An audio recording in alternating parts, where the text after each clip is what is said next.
This is the Northwest Angle, part of Minnesota but attached to Canada. This geographical oddity is known for its isolation, its natural beauty, and of course, fishing. Residents of the Angle can only access essential services like grocery shopping, medical care, and banking by driving through Canada. But when the Canadian borders were closed due to the COVID-19 pandemic, the Angle was cut off from its own country and everything its residents need to survive. The only way to gain access was to build a 30-mile ice road stretching across a frozen lake.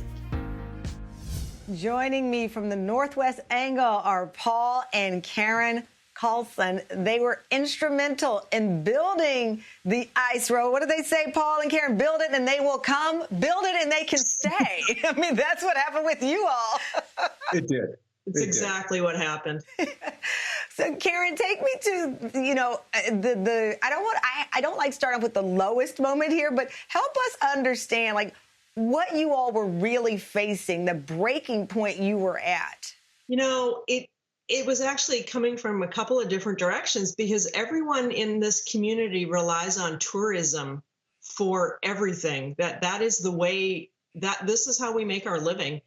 And not only were we having difficulty navigating the border ourselves, but we couldn't get business here, any business here. And there, I mean, what are you going to do? You can't make a living anymore. For our entire community, the only work up here is tourism. And that's what we mean by business. We had to find a way that tourists, Americans, could get to America.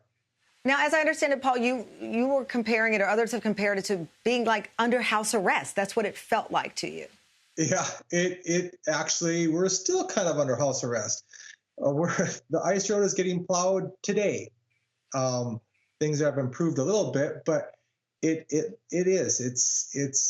have to ask a foreign government permission to leave, why we leave, how long we are gone for, who can come and visit us. It's like house arrest with kind of a work release program in a way.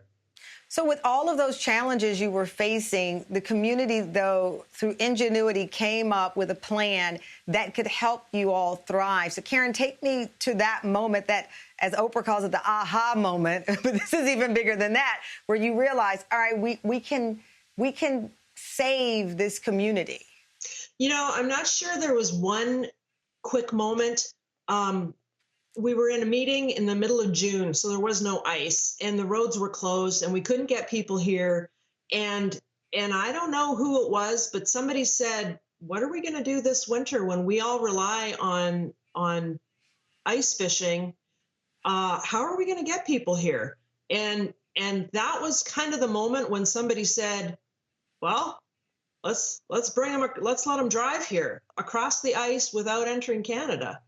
And I think from that moment on, everybody kind of had it in their head, sort of in the back of their head, sort of planning, sort of not really talking about it yet, because we really didn't get it going, a plan going until December. And last it was warm, so we really even couldn't get a road going until into January. Paul, you know, folks will watch this and they'll say, why not just leave? You're trying to figure out a way to have access and keep your community attached and not so isolated. Why not just leave? What made you stay and stick it out? We're all extremely independent up here. My grandfather came and homesteaded up here about 1920. I'm the third generation. My boys are the fourth. My grandfather was instrumental in getting the road put in the first time back in '69. We didn't get electricity till '74, and we haven't had phones, well, only since about 1989.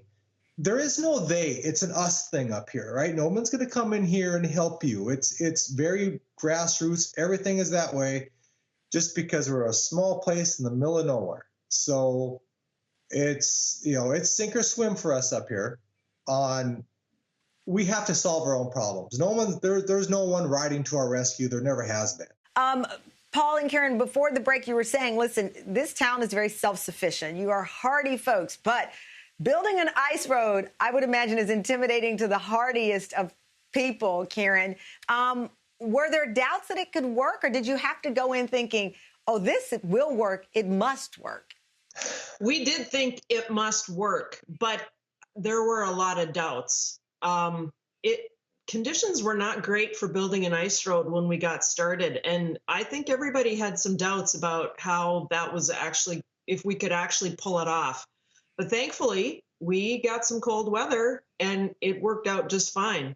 How did you know how to build it? How would we stable? I mean, do they have a Google thing for this? I mean, where do you get the information? Well, we're used to traveling on the ice. Our business, we move people across the lake with bombardiers. Ice roads are kind of weight over ice. You need so much ice, and so what had never been done before was the length. We're having to go across very open parts of the lake. Pressure ridges are always a challenge. That's the cracks in the ice that heave and contract with the temperature. So the weather is a problem to mitigate. And the other thing is how much use, right? Because the cost, we don't know how much we're going to have to plow. We don't know how much those bills are going to be. And we don't know how much demand there's going to be. So the only thing we really knew was the distance. And, we knew we had to get, from point A to point B. That's the only fixed thing we had. And everything else, you kind of make up, not really make up, because we do travel by ice. That's very normal for us this time of year. So I know it sounds kind of freak out from your perspective, but it was more the length. It was the length because it's right. Across a lot of open.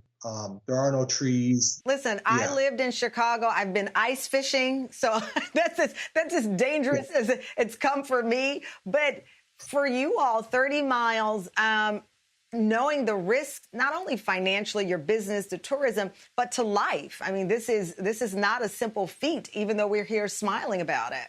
No, weather's the problem. How the weather is, and we tried to actually kind of make people understand. Look, this isn't like a 24/7 sort of thing. We're going to have to yield to the environment, which that's normal for what we do. It's like flying a small airplane. You got to yield. And so once kind of people if it was really nasty out there, we put a plow truck in front of the people.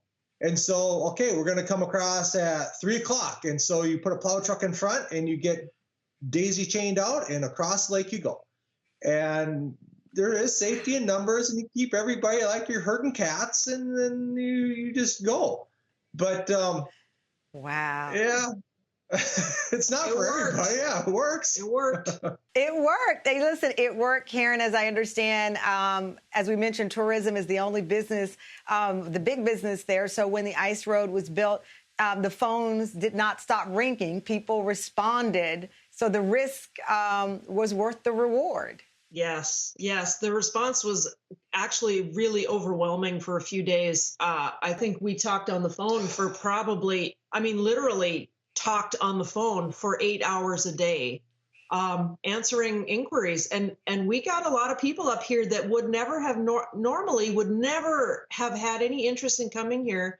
But the road was so unique. And it is the northernmost point in the contiguous U.S. And people thought, wow, I can drive there.